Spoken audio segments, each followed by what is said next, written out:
How is that? Jimmy! All right? Yes. I'm all right, lad. Cool. Well, so I'm closing mine back down.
James, just one big mistake. Just so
Jepson. On behalf of Leeds Rhinos, I'd like to thank you all for your attendance. On behalf of our family as well, Steve, and Vicky, and Phil, and Richard, Debbie, Miranda, Louise, and Ivy, and the grandchildren Elliot and Millie. I know how appreciative they are of the turnout today, and they particularly want to give their heartfelt thanks for your attendance. To the family of Larry Jepson, thank you very much.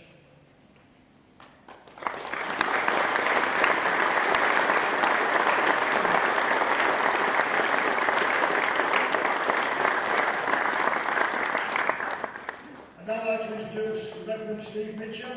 Steve has been the chaplain of Leeds Rhinos for the past 15 years. Obviously knows the club very intimately, knew Larry Jepson extremely well. And Steve will conduct today's ceremony.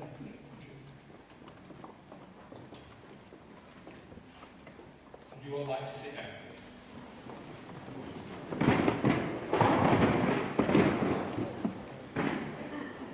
I'll just make a little practical announcements about this great celebration today.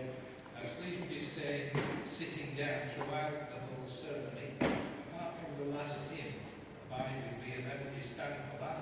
And would you also remain standing for the blessing? And then as Harry leaves the field, as he leaves Headingley for the last time, it would be good to give him a standing ovation as he leaves this park. And we do hope as a club that this celebration of Harry's whole life is entirely fitting. So to begin with, it's a great pleasure to welcome David Oxley, CBE, who's going to help set the scene for today with a reading from Ecclesiastes in the Bible. David, thank you.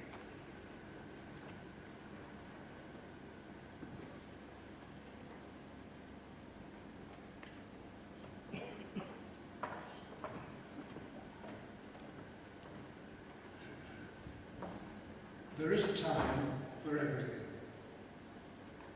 There is a season for every activity under the heavens, a time to be born and a time to die, a time to plant and a time to uproot, a time to kill and a time to heal, a time to tear down and a time to build, a time to weep and a time to laugh, a time to mourn and a time to dance, a time to scatter stones and a time to gather them, a time to embrace and a time to refrain from embracing, a time to search and a time to give up, a time to keep and a time to throw away, a time to tear and a time to mend, a time to be silent and a time to speak, a time to love and a time to hate, a time for war and a time for peace.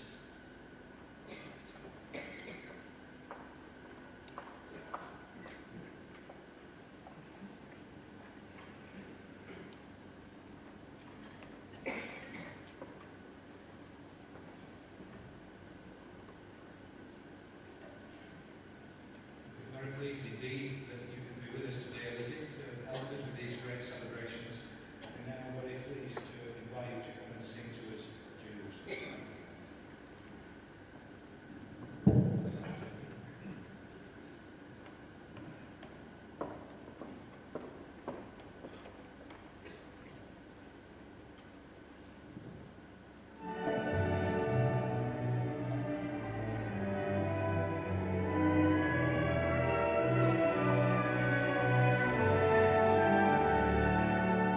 And Peter's feet within shall die, walk upon England's mountains,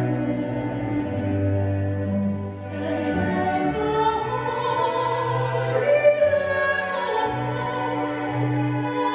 England's present past will see, and did the court of Christ divine.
nearly a century. And an appropriate place to start is the beginning. And what would it have been like for Harry, as a young man, as a young boy, and ultimately a teenager, growing up in Hunslet and Leeds in the 1920s and 1930s? And who've got to tell us about that? None other than the Professor of History and Rugby, Professor Tony Collins.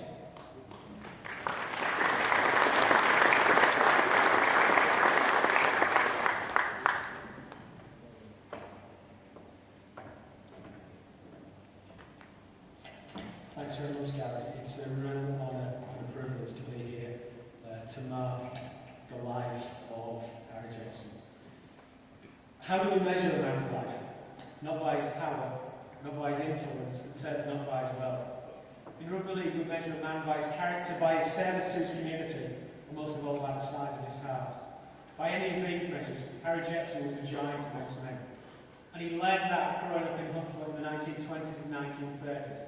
When the town was a thriving centre of engineering, railways and coal mining.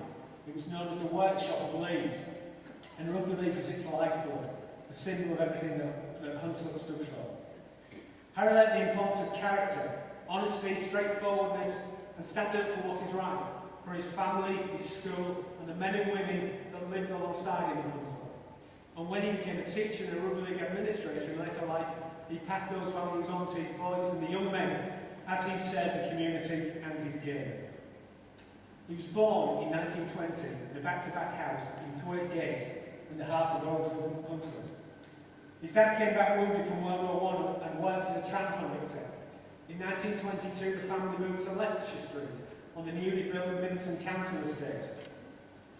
In 1927, Harry's life changed when his uncle took him to his first Rugby League match when Hunslet played Featherstone, which just happened to be the same game that the great Hunslet fullback and future coach Jack Walkington made his debut. Like thousands of young boys who went to Parkside in the 1920s, from that first match, Harry was hooked. Most of Hunslet's players worked and lived in the streets around him. Ordinary men who, once they took the field in the Hunslet shirt, were transformed into giants. Men, as Harry would later explain, men of unexplained genius.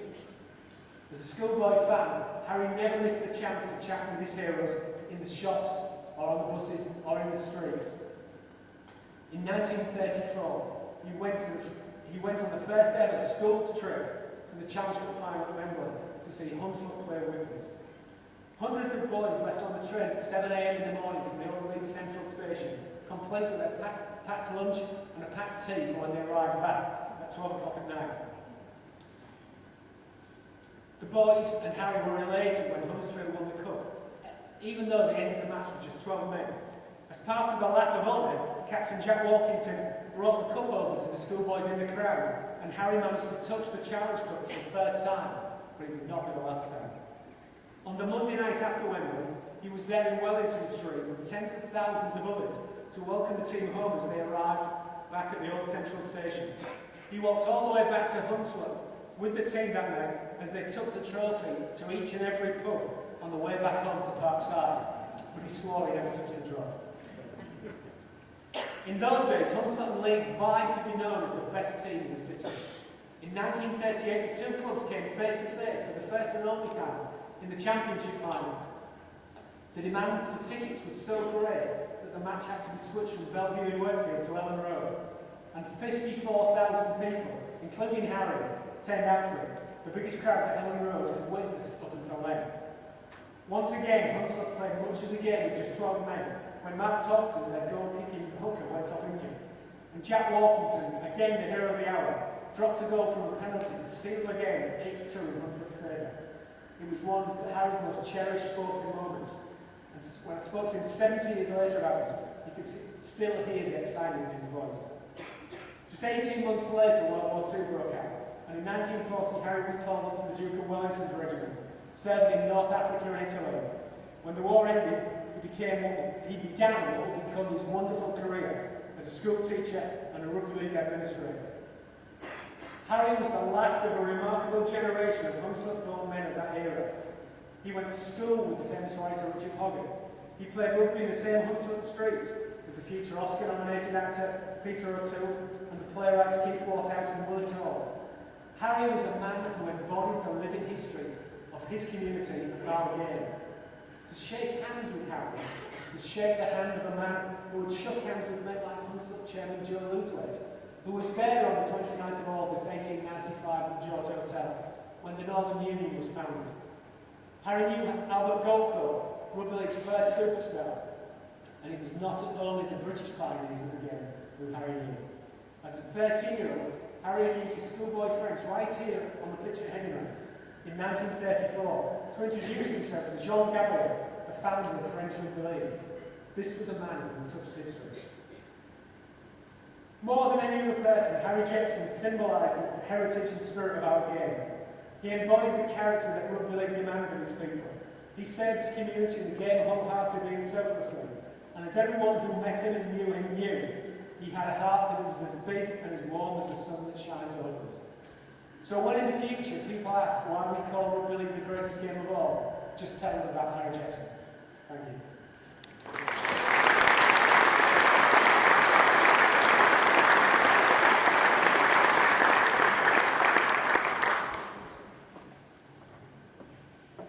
Thank you, Tony. From Harry in the 1920s and 1930s, in 1949 he became Assistant Secretary at Hunslet and was to serve the club with great distinction for the next 20 years. And in that time, signed all the players that were to come and play for Hunslet, and of course, the great team that Hunslet were. Two members of the 1965 Challenge Cup final squad were Kenny Eyre and Ray Abbey. Delighted to welcome both of them to give us their recollections of Harry at Hunslet and Parkside. Kenny Eyre and Ray Abbey.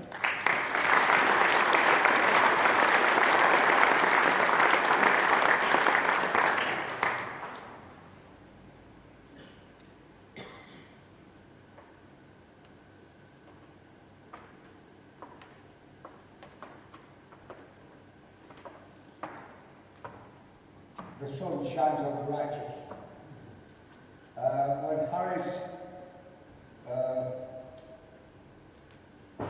contribution and his achievements in Rugby League are well documented, I think that for just one area is that maybe over the time is forgotten, is his ability to spot a young lad who could be possibly a rugby player. He taught at Grove Street. I met him when I was 6. I called him Mr. Jepson and Sir, and other names when he was almost asking me to all down to whack me. But he got me playing rugby. And I didn't really want to play, but Harry was very good. And just what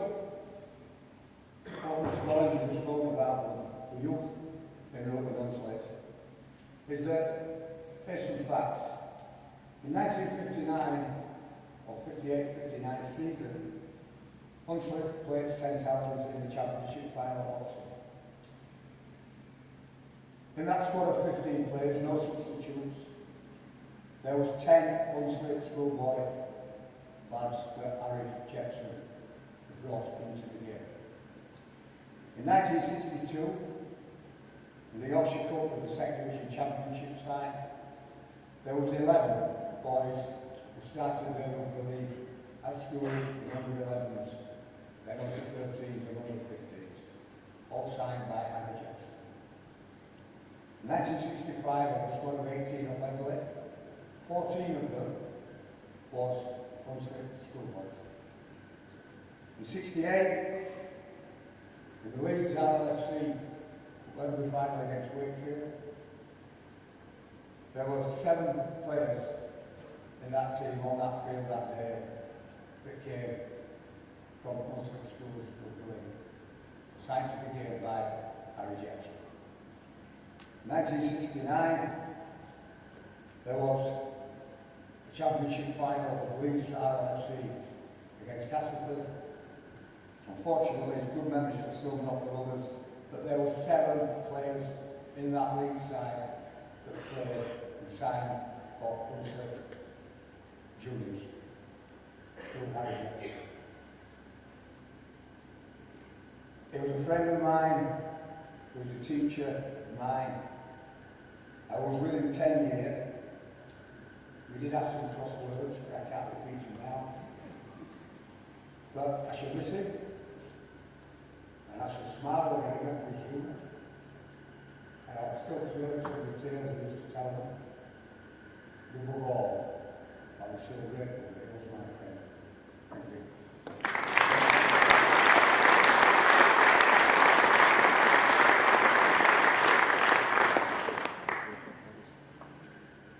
Rugby League, Parkside and Harry Jepson came into my life when I was about 10 years old. Sat round the table, my father asked my brother if he had been in touch with us for Rugby League to join in the 17s. Albert replied, yes I have. Mr. Jepson sorted it out. Recurring theme that Harry Jepson sorted it out. That's what he did throughout his life as a Muslim lads.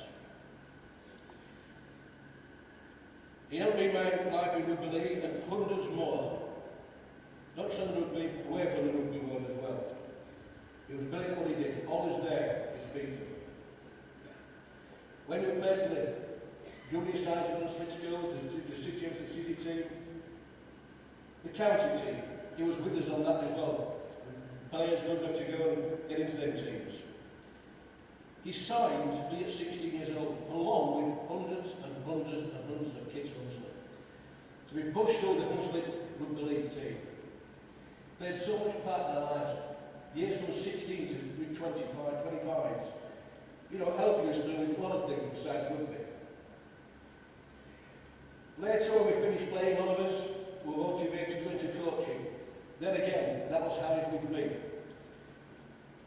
He asked me, he rang me, and the Hunslet 17s had struggling for coaches. He persuaded me to go back to coach, which I did.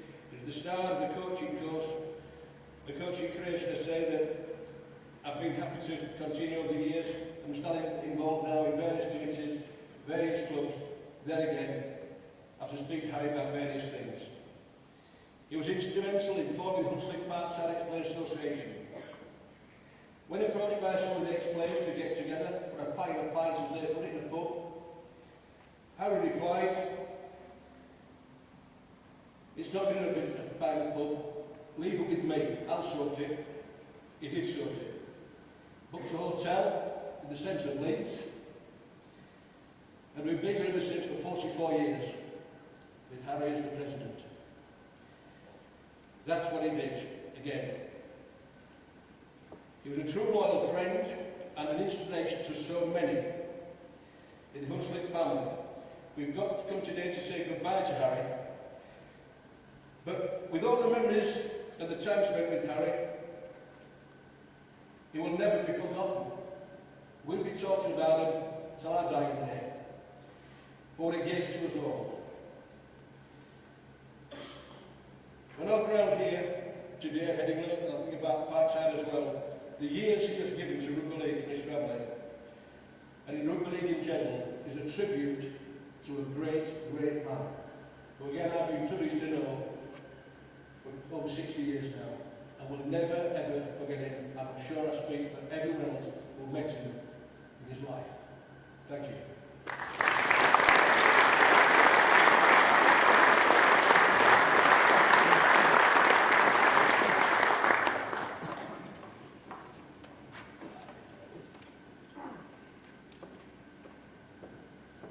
Thank you, Ray, and thank you, Ken.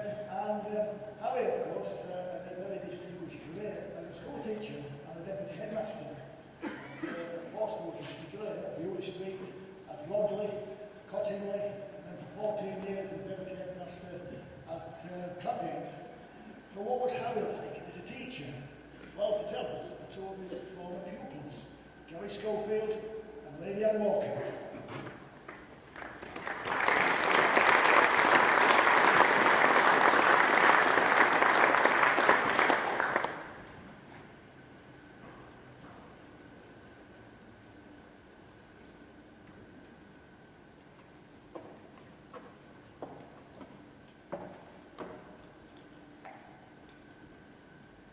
Most people here today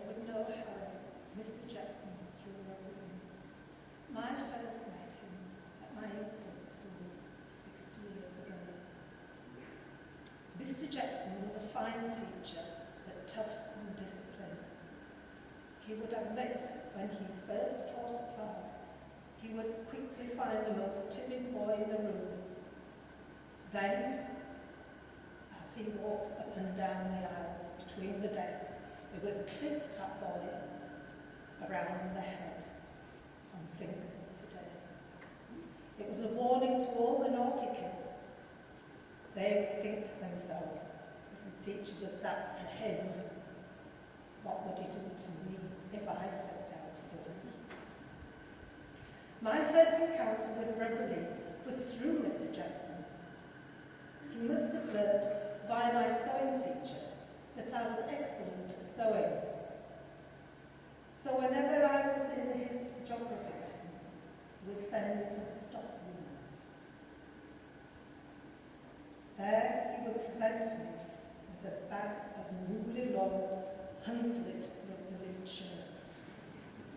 I was told to inspect each one. Then, if any buttons were missing, I had to sit and sew on new buttons.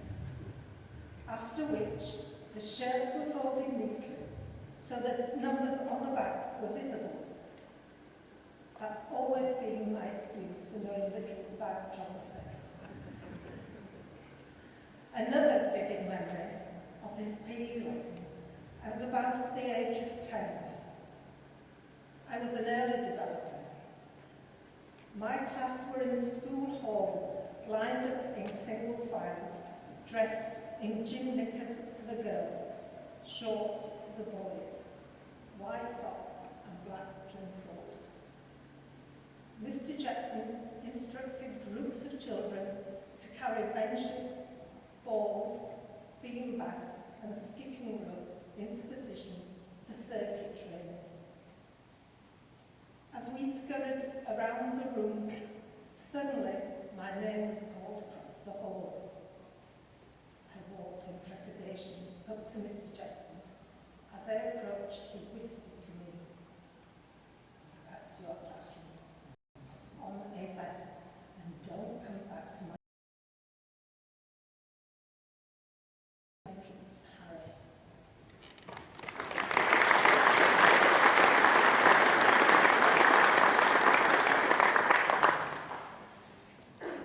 When I was accepted to Clapgate Middle School as a 5-year-old, the area where I come from in Leeds, Hunslet, Belial, one of the most nice of the places. And we got accepted to Clapgate. All the kids who was going to the Belial school was saying, "Why do you want to go to Clapgate? Why do you want to go to Clapgate? You've got that Mr. Jepson. It's all about discipline. It's all about respect. Don't go there." This gentleman here, that's what we was all about. Respect and discipline. I'm sure everybody was in the attendance here today who didn't attend school with Mr. Jepson, and you have known him, not just as a friend, but as a rugby league player, at school or on tours. That's what Mr. Jepson was. And the start he gave in life, not just for me, but all the many, many thousands of pupils he taught at the 4 schools, they will tell you to this day, discipline and respect are part of their lives now. So for 46 years, Mr. Jepson here, to my right hand side, not just myself, but for all the pupils I speak on behalf of the start in life he gave us, and certainly at Clapgate. I was never taught by Mr. Jepson. As my old booker, Colin Maskell, remind people, at Clapgate, Harry taught French, and he had to be quite intelligent to be in the French lesson. As Mr. Maskell reminded you, I was in the plasticine class. So I'm sure with the response, I wasn't very good at school. See Sean Wayne laughing there, don't go laughing, Sean. But no, I wasn't very good at school, but I wasn't taught by Mr. Jepson. But the lads and girls who was, they would tell you exactly the same. As a teacher himself, sheer quality as a person was. And for Harry Jepson, when I went to go see Harry on Friday at Chapel Rest, he was there in his Leeds Rugby League tie, he was there in his great big jacket, immaculate as ever. And as I said my bye-byes to Mr. Jepson, I thanked him for what he did for myself, thanked him for everything what he's done for all the pupils he taught, and the pupils who respect and the discipline he brought to their lives. And also, well, as I gave him a kiss, I just said thank you on behalf of everybody. We'll be for sure here, ladies and gentlemen, and as we all know, there will never ever be another Harry Jepson. And one thing for sure, there will only ever be one Mr. Jepson. Thank you.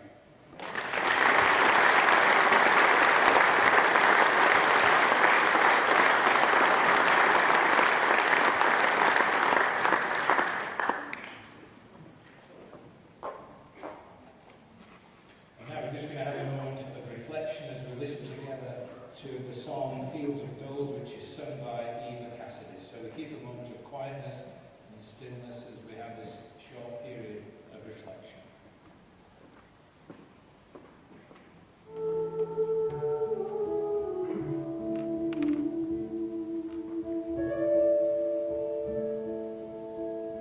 You remember me when I was removed among the fields of barley. You can tell the sun is jealous sky when we walked in the fields of gold. So she took her love for to gaze a while among the fields of barley. In his arms she fell as her hair came down among the fields of gold. Will you stay with me? Will you be my love among the fields of barley? And you can tell the sun in its jealous sky when we walked in fields of gold. I never made promises lightly. There have been some that I've broken, but I swear they still left. We'll walk in fields of gold. We'll walk in fields of gold.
school teacher, Harry's time at Hunslet and Parkside.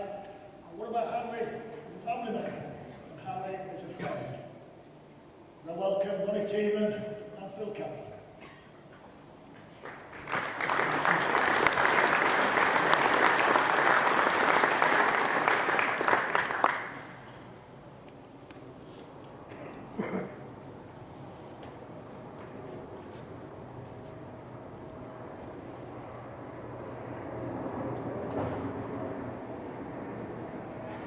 Once you've met Harry, he became either your trusted brother, favourite uncle, or treasured grandfather. Because of the instant impression he left, he seemed to know everyone. He treated them with equanimity, be they former pupils, star rugby players, or senior administrators. And children adored him. He had that way that so few do to make everyone feel appreciated and valued. But the one we all know is the rugby Harry, someone he kept entirely separate from the family Harry, their lives running in parallel. But what the two Harrys had in common were the same set of core values and principles. There's Harry the mentor. A learned man, Harry loved reading, and as his great friend at the Queensland Rugby League, Kevin Brash, says, in times past, letter writing was an art, and I would dwell on his regular 4-page letter, beautifully crafted with faultless grammar and entertaining vocabulary. Every year on Christmas Eve, Harry's son Paul used to take round a copy of Charles Dickens' Christmas Carol for Harry to read. It was an original version that Harry purchased and treasured, which became a family heirloom. Last year, Harry bought his great-grandson Sam a children's version to ensure that the tradition continues. There's Harry the hero. Harry took his grandson Richard to the 1973 Championship final at Odsal, when Richard was about 6 or 7 years old. Richard's favourite player was Alan Hardesty, and when he was sent off, obviously unjustly, Richard was adamant that he wanted to leave. He was so much so that he started walking off amongst the huge crowd. Harry caught up with him and took him by the hand up to the Leeds dressing room, where a disconsolate Hardesty was sitting with his head in his hands. It was only Harry who would have asked Alan at such a moment to persuade Richard that he should go back and watch the rest of the game. There's Harry the supportive. When Paul and family went to live in Brisbane, he coached Springwood, and in the team was his son, Harry's grandson, Philip. The side reached the semi-finals of the Cup that was destined for a decider at Lang Park, but the family were due to fly back home before it. Harry made sure he ran Philip to tell him that should the team get there, he would personally fly him back for the game, without any reference to mutually devoted wife Mary. Fortunately for Harry, the team lost. There's Harry the respected. At the end of July this year, Harry was awarded an honorary doctorate of education by Leeds Beckett University. After making a captivating speech of thanks, the room rose en masse in standing ovation to him. University officials astounded as it had never happened before. Harry also loved the fact that, despite being the most modest of men, a picture of him hangs behind the bar in the Singapore Cricket Club, a favoured stop-off point on his many trips to Australia. There's Harry of routine. Even though he was monitored for diabetes in later life, Harry refused to acknowledge that he had a sweet tooth. When accompanied to the doctors by his granddaughter Vicky, he used to strenuously deny it, much to her disbelief. This was from someone whose weekly shop included muffins, mulled loaf, Eccles cakes and cookies that had to be put in a black paper bag rather than the brown one because they contained white and not milk chocolate, and so that didn't count. Harry had meticulously laid out his tea every night, always setting the cutlery for 2 desserts. There's Harry the protector. When he was collected by his great-granddaughter Millie to take him out shopping or go on a family trip, Harry refused to let her drive down the hill on Hawthorpe Lane. He was always concerned about the difficult right turn at the end, which was notoriously dangerous. while stories of him refusing to go to Huddersfield via the M62, but the back way instead, became a standing joke in the family. He once took his great-grandson Elliot to Golden Acre Park to feed the ducks with some stale bread. Elliot decided it was far too tasty to waste on them and proceeded to eat most of it on the way round. Harry, not wanting to admonish him in public, just returned him back to the family, saying, "I don't think I'll ever make any tea." As Harry the Meticulous, renowned for his sartorial elegance, for Harry casual meant discreetly removing one of his vast collection of rugby commemorative ties, but always remaining in a suit, which had a beautifully inscribed diary in the pocket. Having come through austerity after the war, Harry understood value. He wasn't averse to standing in the aisle at Sainsbury's every Monday, and with his selective hearing, having a loud argument with granddaughter Debbie about the price of a can of beans. He thought 55p was extortionate. There's Harry the Friend. One of his proudest achievements, and something that gave Harry the most satisfaction, was to have the grand final trophy in the Rugby League conference named after him. Formalised in 1998, the summer grand final for community clubs in development areas has been staged across England since. No matter the tyranny of distance, in his later years, Harry never missed one. It was an annual highlight. He revelled in those days meeting fellow stalwarts and evangelists. The first one was held in Cheltenham, and we decided to make an overnight stay in the Cotswolds. We arranged to meet up for breakfast. The following morning, knocked on his bedroom door to collect him. No answer. We thought he might be in the shower, so tried again. No answer. Maybe he didn't have his hearing aided, so banged again. No answer. Waiting a discreet time, we tried for a fourth occasion. Still no answer. By now starting to get a little concerned, we headed to reception to ask if they could open the room, only for the cheery woman behind the counter to say, much to our relief, "Your granddad's gone for a constitutional." It was only later that we found out that Cheltenham Ladies College was down the road. Harry would have shaken his head at the thought, but on his passing he trended on Twitter. That's the cross-generational esteem in which he's held. An irreplaceable light has gone out for us all.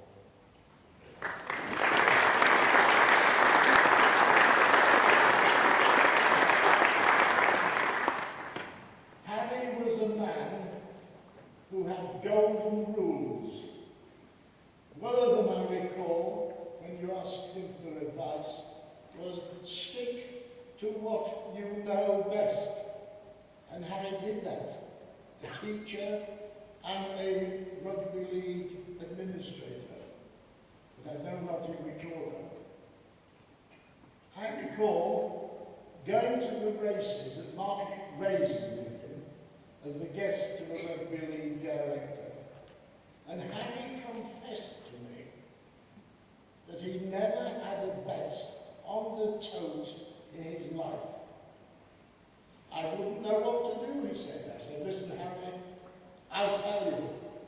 And I took him through the procedure as well I could. I said, "When you've gone through it, tell the lady at the window that you're an old age pensioner." Harry was a quick learner.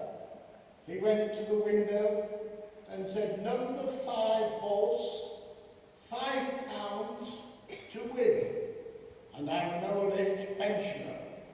And the girl turned round and said, "You should be ashamed of yourself, a man of yours, wasting your money on gambling." But my real encounter with Harry,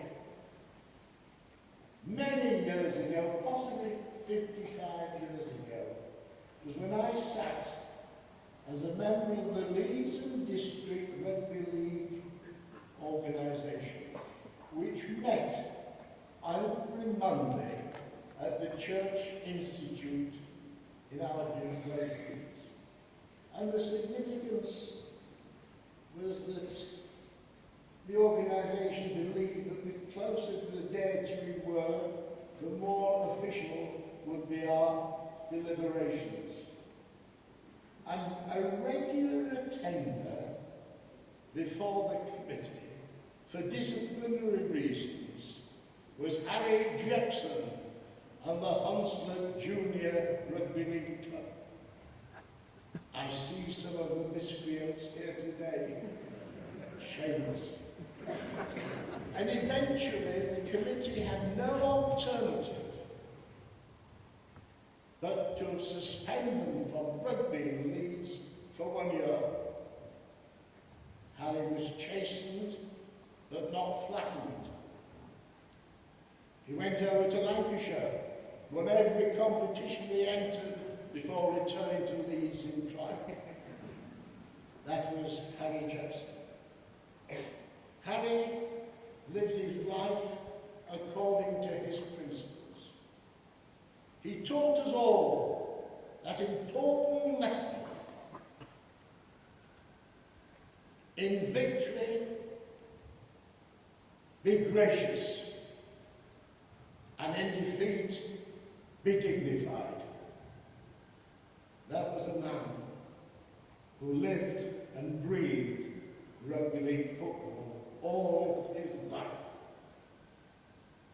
And now the time has come for us to say farewell,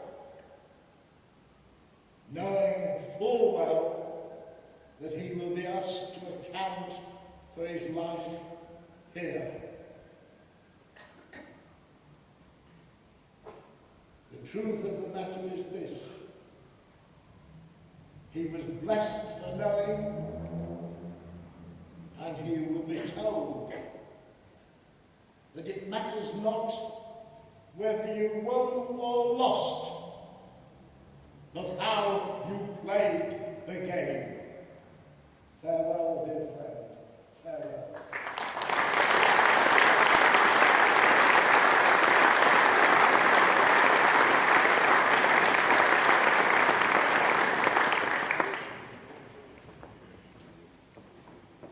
Thank you, Ronnie. Thank you, Phil. Harry Jepson has been devoted to Hunslet, but he was to leave on that principle in 1969, the first time he found himself actually outside of the game. Pretty quickly, got an invitation to come here to Headingley. As a totally devoted Hunslet man, he turned down that invitation until his wife Mary reminded him that the Leeds team are full of lads who you have taught. It's Kenny Hare, Albert Hare, Bill Ramsey, Mick Showbottom, Barry Seaburn, Sid Hines. I'd love you to be at Edinburgh with them, Harry. And that thought changed his mind, and he accepted Jack Myers-Cole's invitation to come here to Headingley in 1970. And Harry became an administrator, initially with the second team, and then in the 80s took over as the football director in charge of the rugby operation. So our next two speakers, two men were experienced. Harry as a Leeds administrator, Alan Smith throughout the 70s, and Tony Kirry for a spell during the 80s. So would you welcome Rugby League legend Alan Smith, and all the way from Australia, Tony Kirry.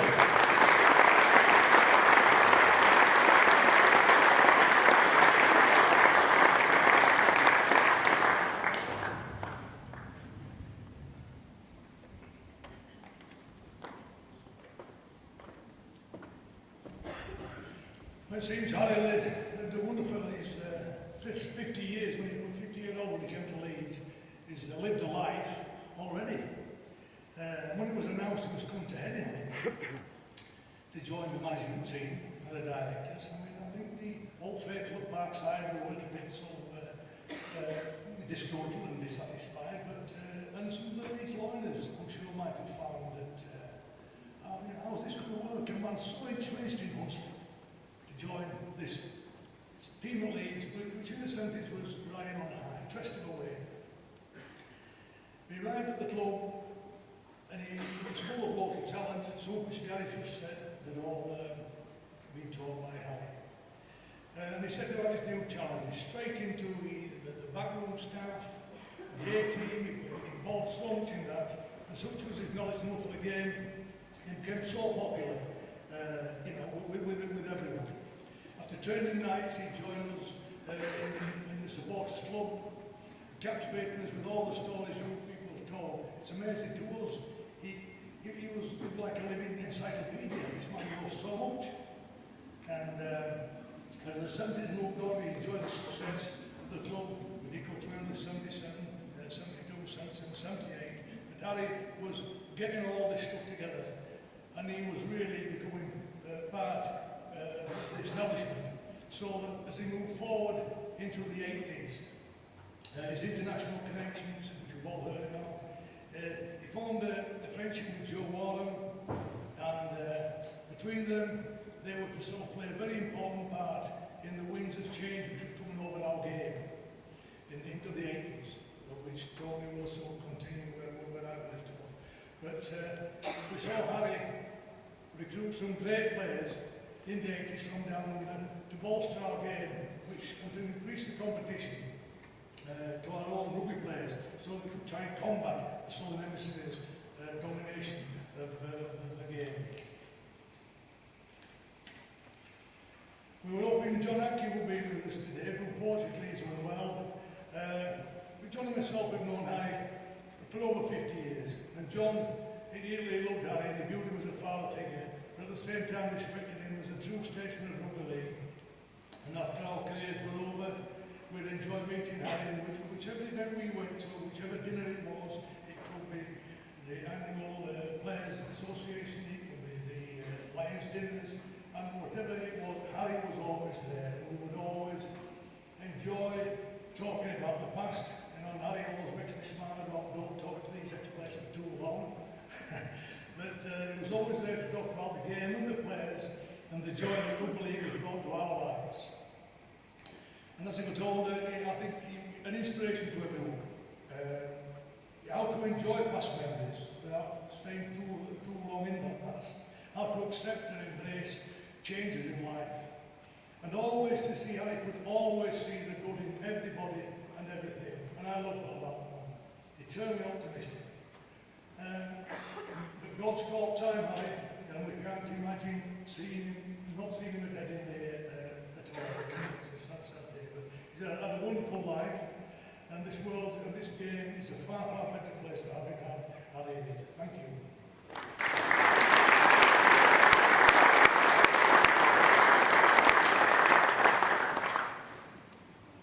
Well, what tribute to Harry Jepson wouldn't be complete without an Australian accent. Of course, he got plenty of Australians over here to play for this great club. Almost to the day, 30 years ago, I made my debut scoring 2 tries in that left-hand corner against Oldham. And immediately I was taken to heart by the South Stand in St. Wilson material. I was in love with this club and the city. And Harry, when I arrived, I was 21. You don't think at the time things are important, you just play it as you see it. But when you get older and you look back and you realise there are important moments of life, and coming here was one of them, so I don't have too much.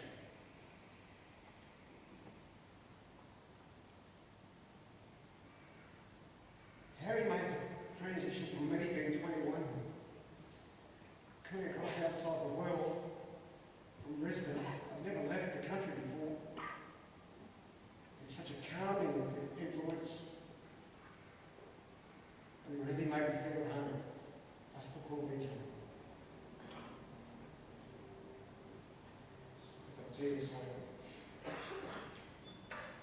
Whenever I'd want to have a conversation with Harry, he'd always say, "What can I do for you, my activity?" And I didn't know what the word meant at the time.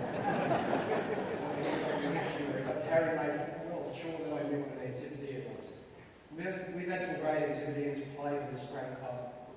Eric Harris, Arthur Tills, and a host of others from then on.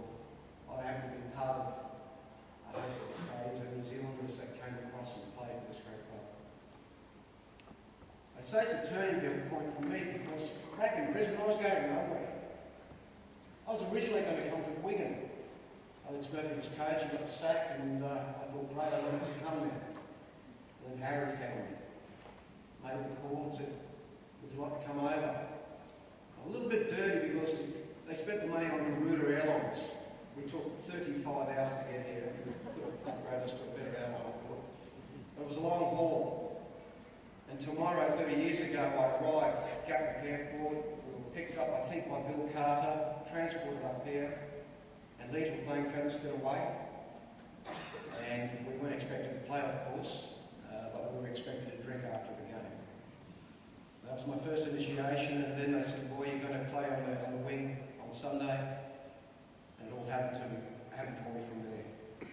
It changed my life, it gave me direction. It took me a year to understand the accent, mind you, so I had to come back a second year to understand everything. But with Harry, we became lifelong friends. Every time he came out to Brisbane, he'd see me, look me up. I coached the London Broncos and we connected there again. And I brought my team up here to play against them. It was a very, very proud moment for me, even though I was in opposition to come back to the ground. He used to always say about our river, the Brisbane River, how wide it was. And I thought it was normal. And he loved Brisbane. And when I came to Leeds and saw the river there, I understood that any river would be wide to Harry.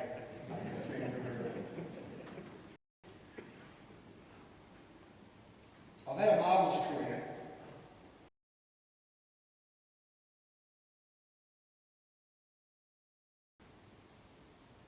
And on behalf of all the Antipodean players and friends that Harry's met over the years, God bless. He's played a great game. It's time to hang up the boots. Until we meet again, Harry, goodbye.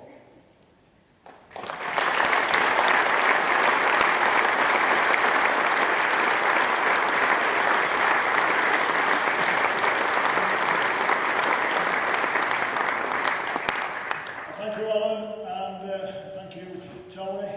Well, we've heard about Harry at Parkside, and Harry here at Headingley. What about Harry at Chapeltown Road? Chapeltown Road, the headquarters of the Rugby Football League, where Harry was to play a leading role for many years. Two of his colleagues were the former Chief Executive there, Maurice Lindsay, and Robert Elston, one of the executives. Welcome to Maurice, and welcome to Robert.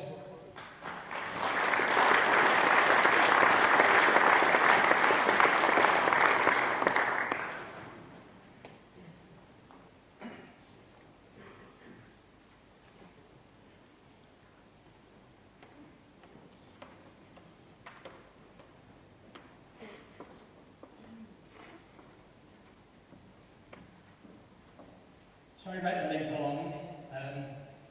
As Harry knew, I recently fell and broke my hip. And when he sees the stick, he says, "Is that for fighting the girls off in Yorkshire?" No, fighting the lads off in Featherstone. It's wonderful to listen to everyone here telling us how Harry touched their lives. And he did.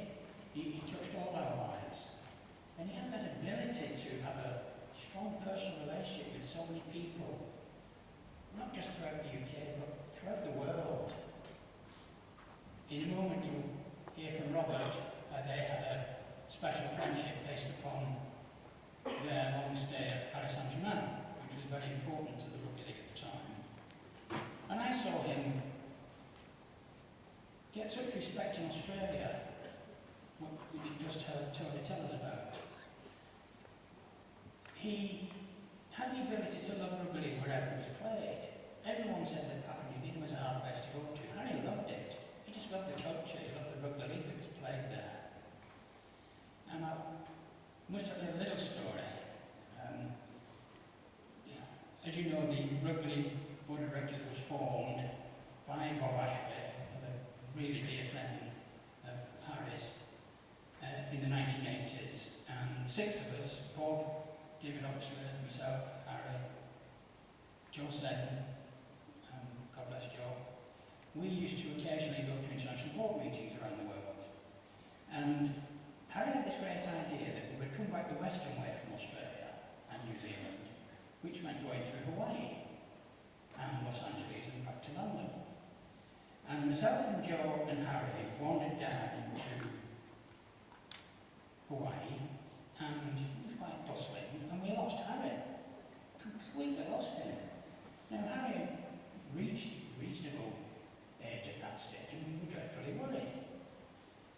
so we searched everywhere, couldn't find him, we felt highly embarrassed and concerned. We went to the phone box, we rang every hospital, police, no Harry. So eventually about 10 p.m. Joe said, listen, we've got to go back to the hotel. So okay, so we went back to the hotel and they hadn't heard of him. So Joe said, I'm starving, come on, we'll have something to eat. Went up to the restaurant, it was shut. And I looked at the pane glass. And there's Harry. In the middle of the restaurant, on a table, a beautiful garland of Hawaiian flowers around his neck. Traditionally, a gorgeous Hawaiian girl on either side, attending to his every need, and they wouldn't let us in. So I reached out. So we went through, we said, oh, look at this, bang on the door. The door opened and Harry, with his wonderful Argus, went, let them in. And he allowed us to sit at the table with him. Harry the International. Harry himself joined the Rugby League Council the same day, I think it was 1982, the very same day, and we were appointed to the board of directors, and we enjoyed the same day of appointment, and he was always senior to me, so he became president a year before me, which was always an admiring between us. One thing that I think Harry Jepson would be known to more for, and that's loyalty. He was a wonderful friend to everybody in this stand, to everybody in this ground, to everyone out again. In my career, I've had some tough moments to put up with. Never lost the support of Harry. A wonderful man, a wonderful friend, great family. Not good time in a moment, circumstances when Mary died, how we finished up in France. But I lost a great friend, you've all lost a great friend, but we've all had a wonderful relationship with him, and we're all much richer for that. Thank you.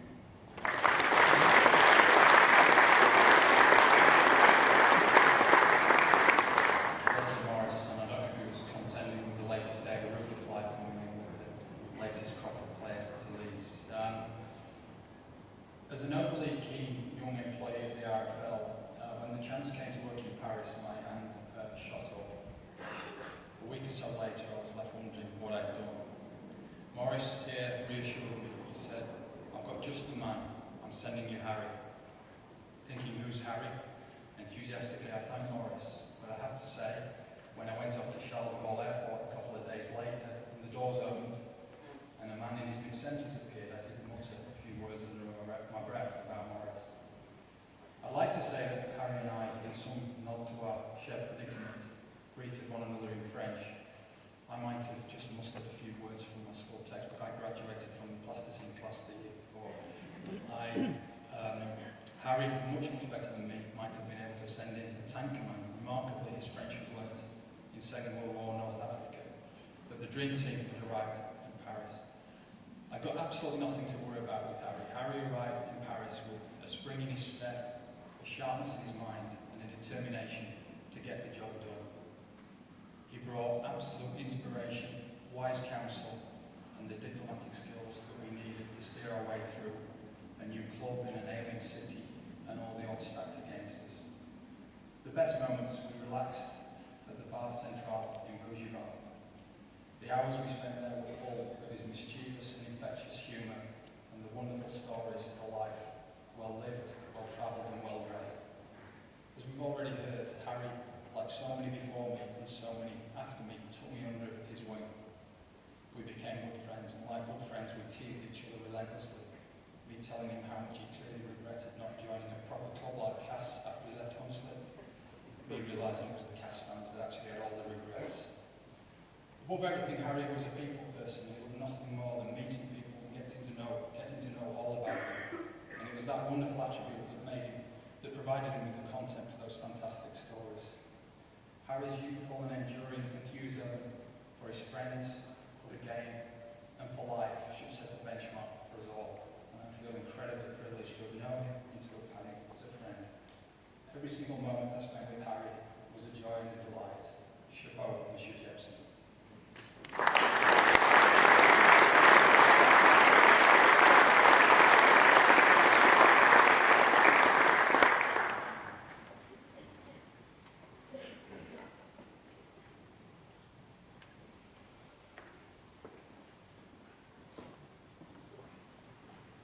Jim is going to read to us some words of Jesus and then share a few thoughts about Harry.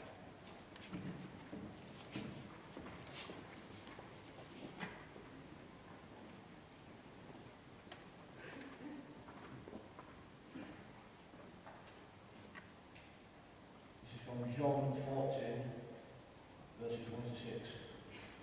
Let not your hearts be troubled. Believe in God, believe also in me. In my Father's house are many rooms. If it were not so, would I have told you that I go to prepare a place for you?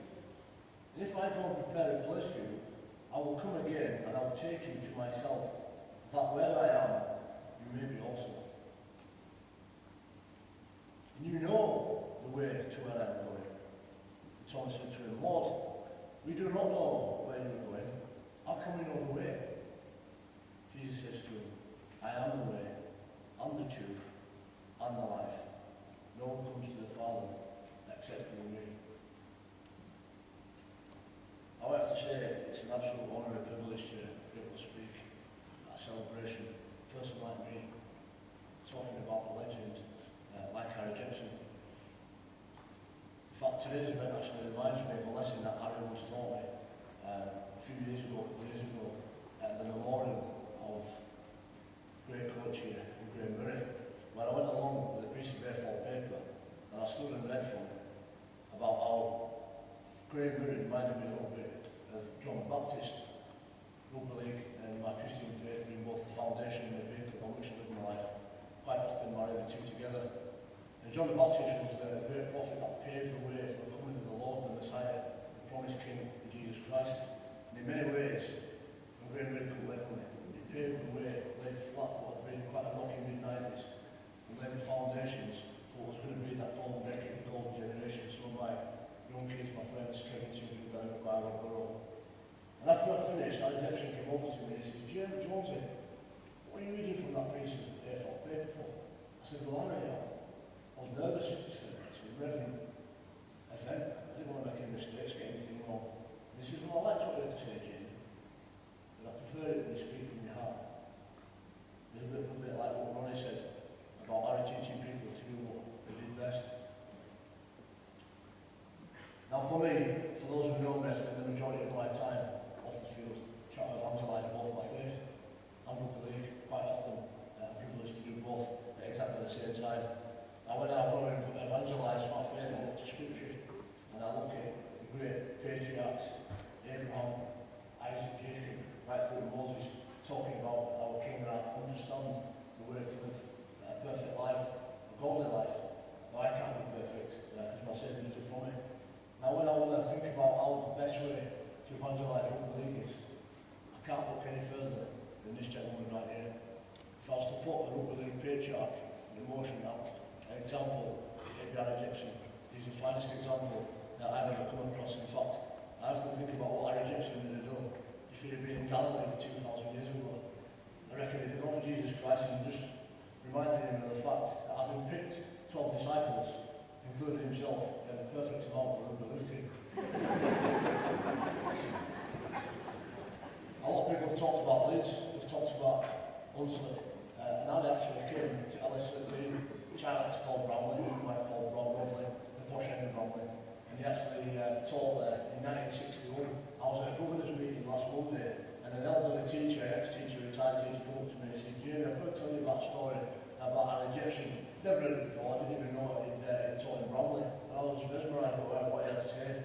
And he sat down and looked on his face with nostalgia when he remembered Harry Jepson teaching there. And this was this guy, John Thorne, he was called. It was his first ever teaching post. And he taught with Harry back in 1961 at Broadway Primary. And he just recited the fact that every Thursday afternoon, Harry had to take 10 minutes out of his lesson to go into a very posh, well-spoken head mistress's office and read out to the Yorkshire Evening Post that week's Hunslet team. And after so many weeks of doing so, this head mistress must have said, Harry, you just can't keep coming out of your lessons and putting 10 minutes aside to come and read your Hunslet team, so from now on you're going to give it to me and I'm going to read it for you. And he said all the teachers, including Harry at times, was to listen outside the office, and she very properly read down the phone that week's Hunslet team. And I stood there listening to this John Thorne and just saw the expression on his face. And the fact that Harry Jepson had been a real catalyst in start of his teaching career.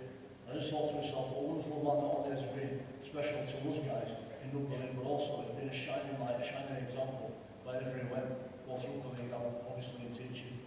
And as a player and a person who's still fortunate to be able to play the game today, I put my hand up and promise to continue to look at Harry as an example, to keep living out that great game, keep evangelising our great game, and live out the legacy that he's left us all.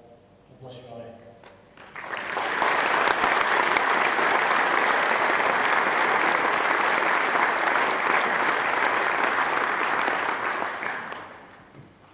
Thank you, Jamie. Thank you to Robert and Lovis as well. Well, we've heard a bit about Harry's connection and his love of the French and his involvement with international rugby league as well. So continuing on that theme, I'd like to call on two gentlemen who've got some experience of Harry's time with the French and his international rugby league. I'd like to welcome the former Chief Executive here at Headingley, Alf Davis, and the Chief Executive of the Rugby Football League, Nigel Wood.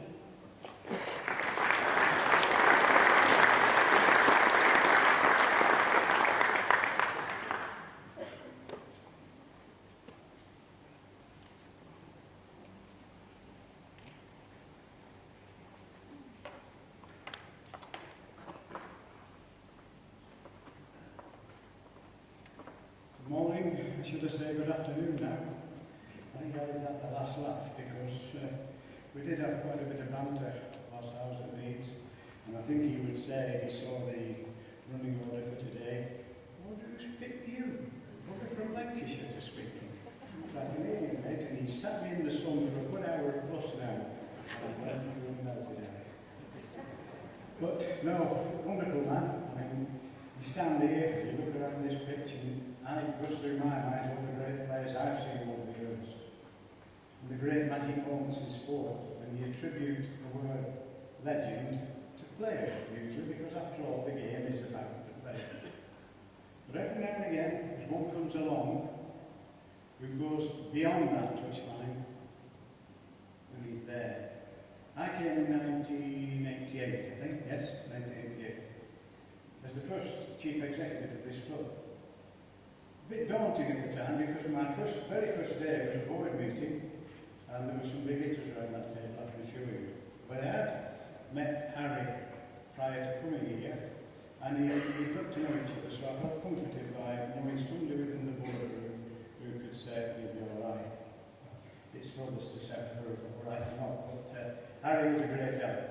I had many instances where I enjoyed his company at board meetings, I enjoyed his company around the dinner table, because Harry could tell a tale forever and a day.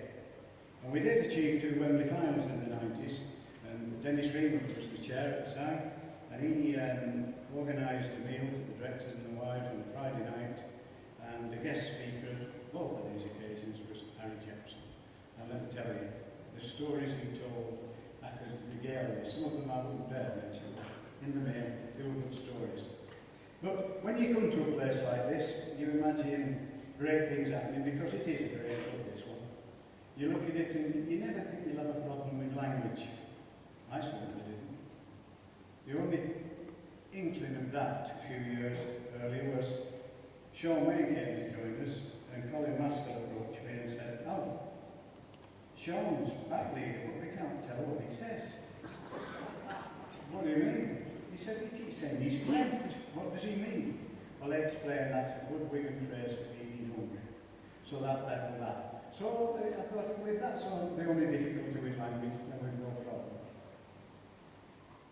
Then, the powers that be decided we would sign someone from France. Big problem for us.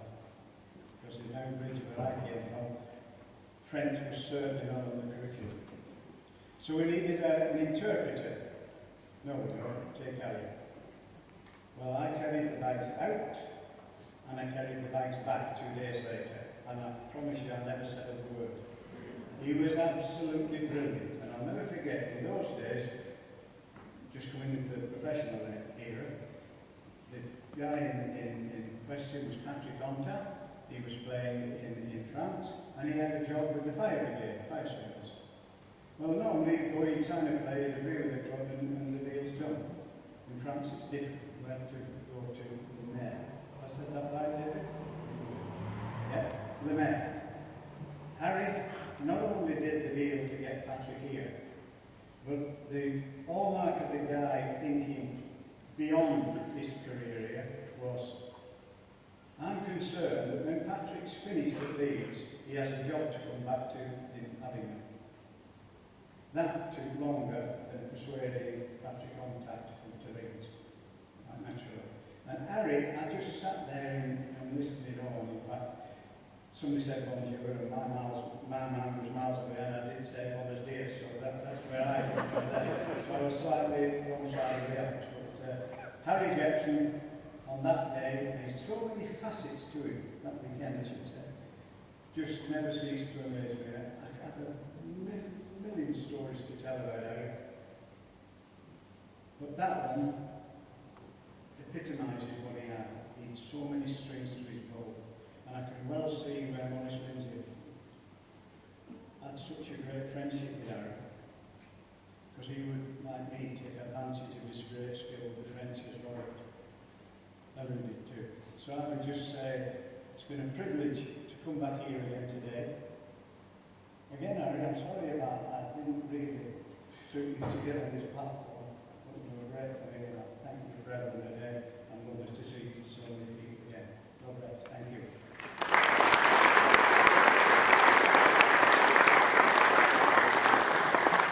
Our distinguished guests, ladies and gentlemen, has been articulated so well and so beautifully by all the speakers today.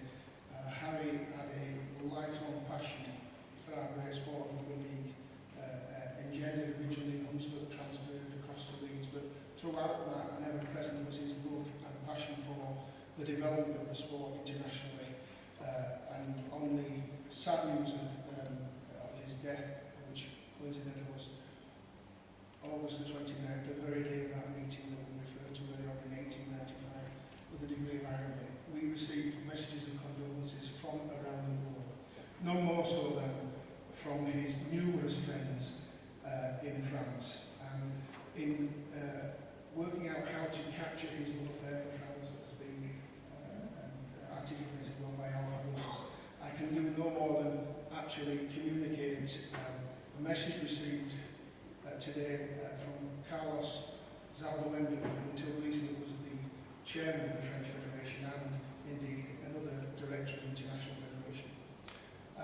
And it goes as follows. Harry Jepson really loved France. So much so that we would often think he was French. He did not have a slight English accent when speaking a language. Moreover, it was not unusual to see him regularly, year on year, not only during France versus England games or Great Britain games, which took place in France, but also when he came to see the finals with Bob Ashby and his small group of friends.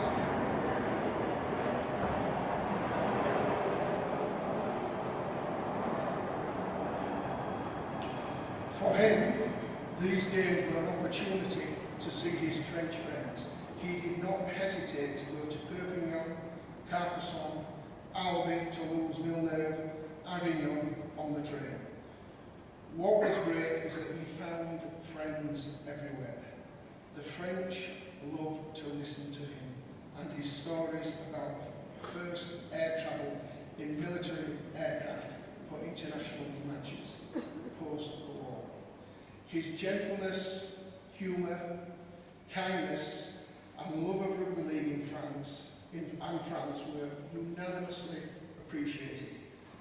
Thanks to his great age, we could enjoy this great representative of our sport for many years, certainly unique and one which will be sorely missed. From Carlos and all the friends of Rugby League in France.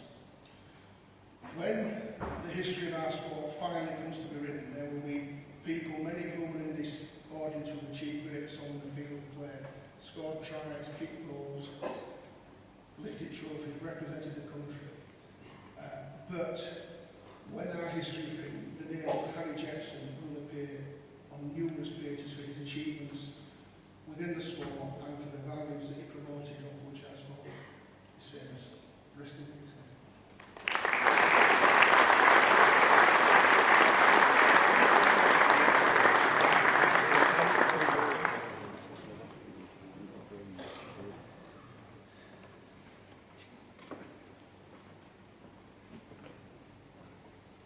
Harry's favourite poem was If by Rudyard Kipling, and I'm delighted to say that Kevin Sinfield is going to come and read that poem to us. Kevin.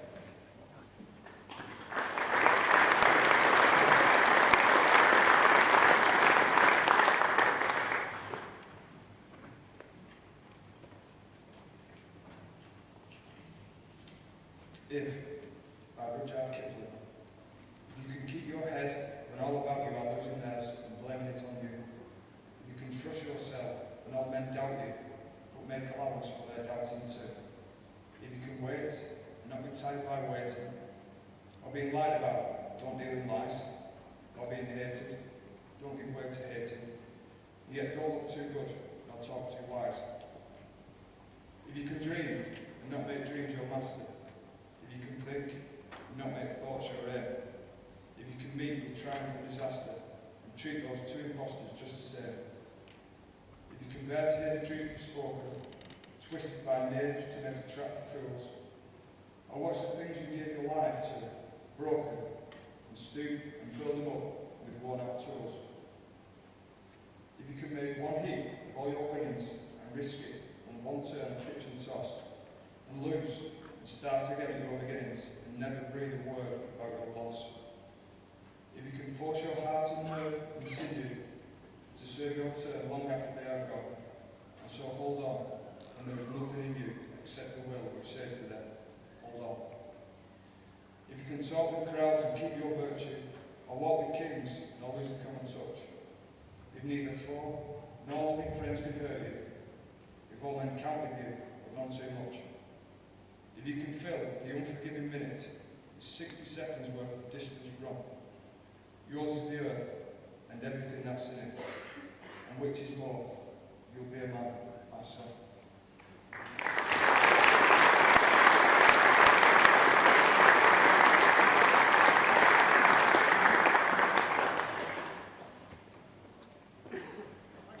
Thank you, Kevin. Well, we've heard of his contribution to Huntly, his contribution to Leeds, his contribution to the Rugby Football League, his contribution as a school teacher. Harry was born in Leeds, he died in Leeds, and spent his lifetime here, and certainly made a contribution to the city. So I'm delighted that to speak on behalf of the city and Harry's contribution to Leeds. We have the Chief Executive of Leeds City Council, Tom Meehan.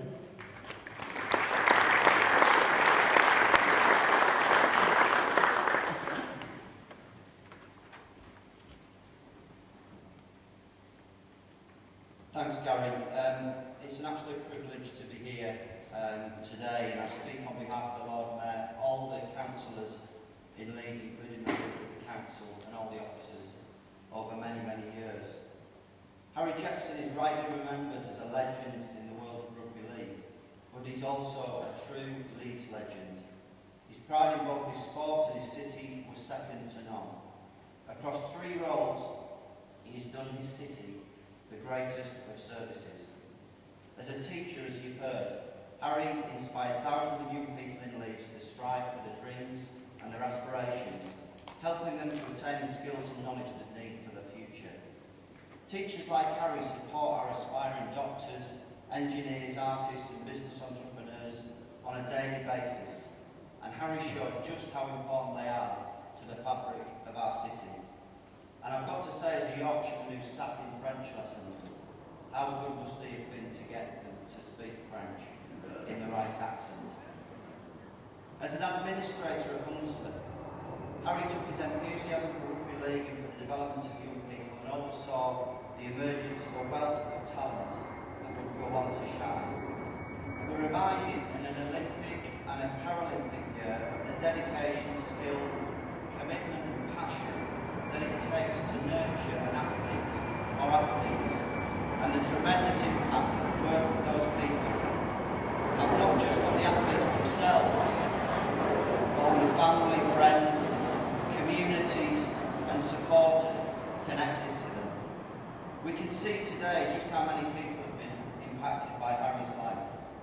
I don't need to say any more than the tributes that you've heard from the legends of the game.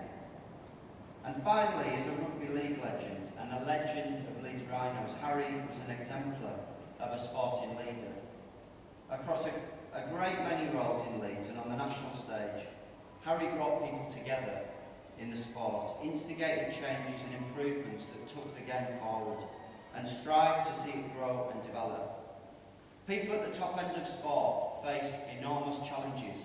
Many who are here today have experienced that, and their decisions and actions have a big impact on clubs, players and supporters. You make a bad week for thousands of people in this city a great week and passion, and there's no doubt there's many others who aspire to take on such positions. Harry was part of the sporting heartbeat of Leeds, something that is integral to our great city, and I hope he was proud of just how much he contributed. So today as a city, we remember Harry Jepson, a dedicated teacher, an inspiring mentor, and a true Leeds sporting legend. God bless you.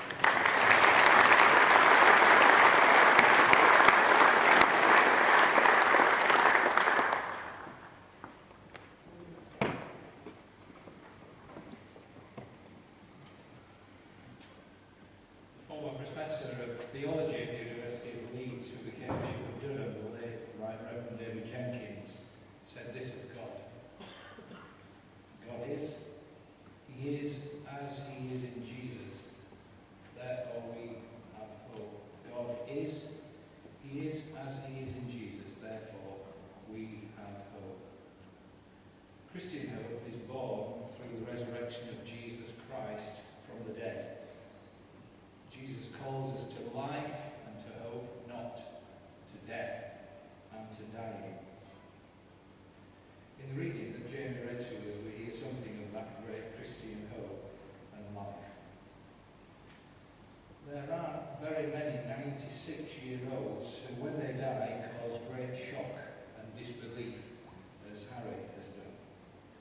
He's been involved for 3 generations in our great game, even right to the very end of his life.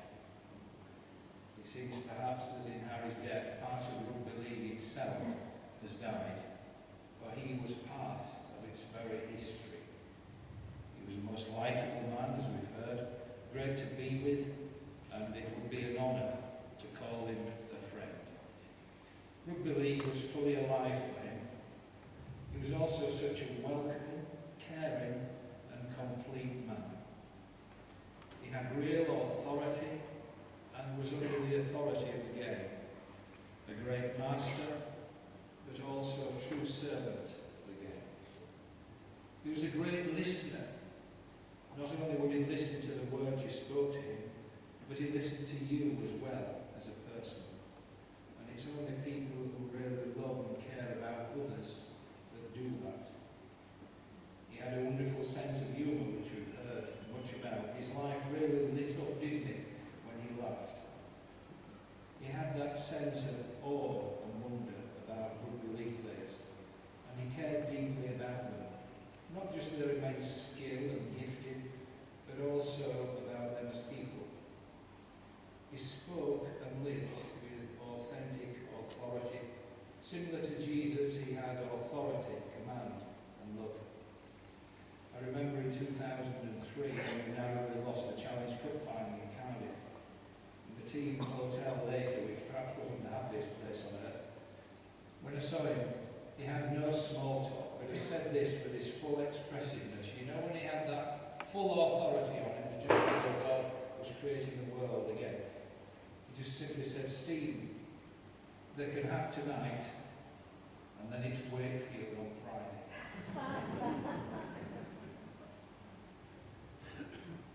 You could be forgiven for thinking God was giving commandment number 11.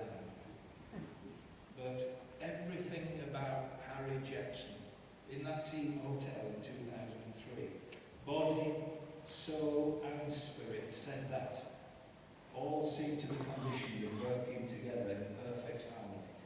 And he was 83 then. Bodily, he must have had a good so long.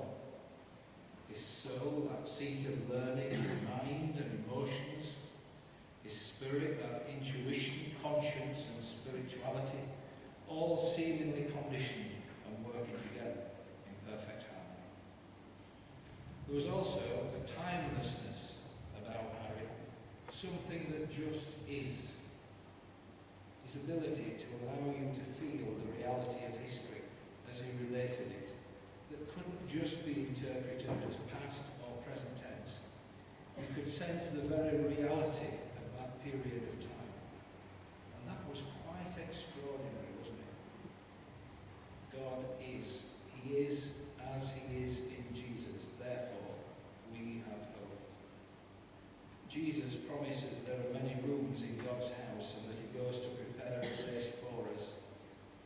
When we die, whenever, wherever that is, he will come to us. Jesus will come to us and take us to be with him. Death is not the end. Death is a new beginning. And we celebrate that today. God is, he is as he is in Jesus. Therefore, we have hope. Jesus comes to give us life and hope. May this man of true greatness, Harry Jepson OBE, rest in peace and rise again in glory when Jesus returns. In the name of the Father, and of the Son, and of the Holy Spirit. Amen.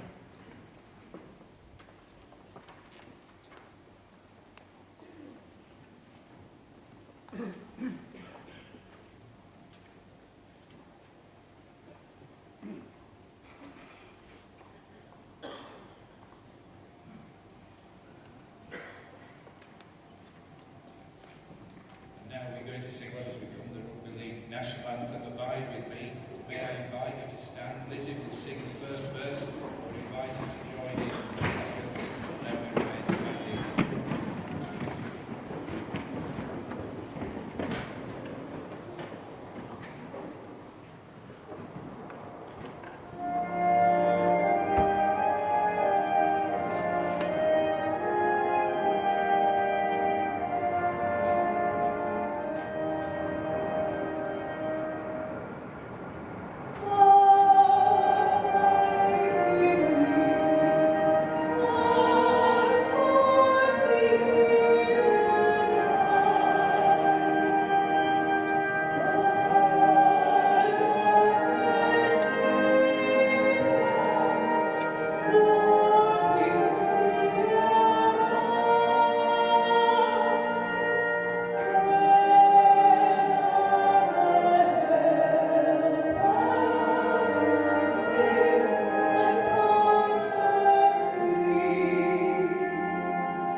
And the blessing. Harry, go forth from this world in the love of God